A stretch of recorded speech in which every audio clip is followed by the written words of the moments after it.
আপনারাও চাইলে আমার মতো ঈদের দিন সকালে এই মিষ্টি খাবারটা টেবিলের উপরে সার্ভ করতে পারেন। এটা মূলত আমার একটা পছন্দের খাবার আসলে।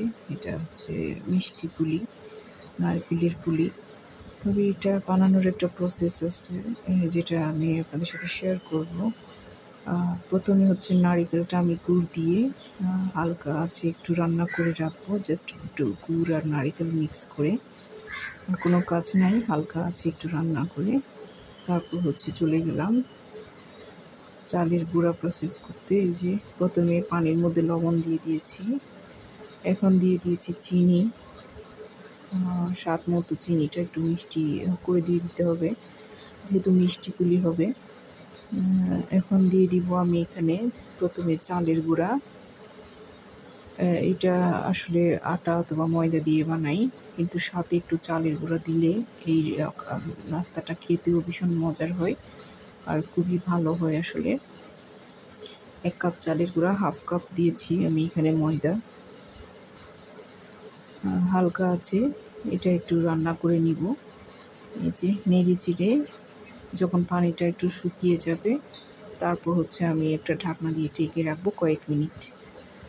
এটা ঠান্ডা হওয়া পর্যন্ত।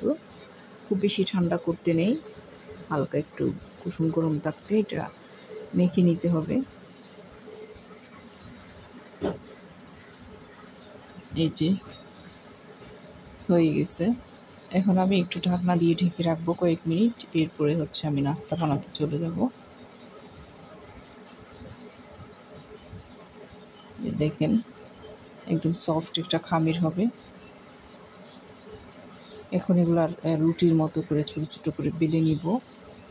খুব বেশি বড় করে বেলতে হবে না, একটু মোটা আর হচ্ছে একটু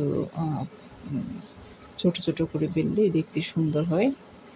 এই যে আমার হেল্পিং হ্যান্ড একটু বেলে নিচ্ছে।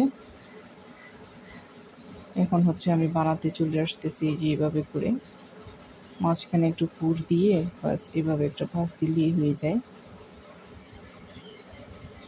এরপরে হচ্ছে তেলে ভাজতে আসলাম।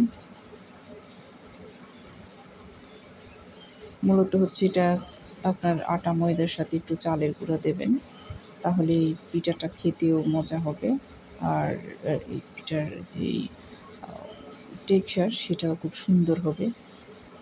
এই যে দেখেন তেলে দেওয়ার সাথে সাথে কিন্তু একটা গোল্ডেন ভাব এসে গিয়েছে।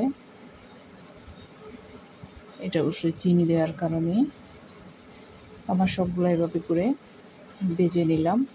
এরপরে হচ্ছে টেবিলে পরিবেশন করব। এটা তো যে যার মতো করে পরিবেশন করবেন। এই যে এটা কিন্তু খেতে ভীষণ মজার, অনেকেই পছন্দ করে, বেশিরভাগ মানুষ পছন্দ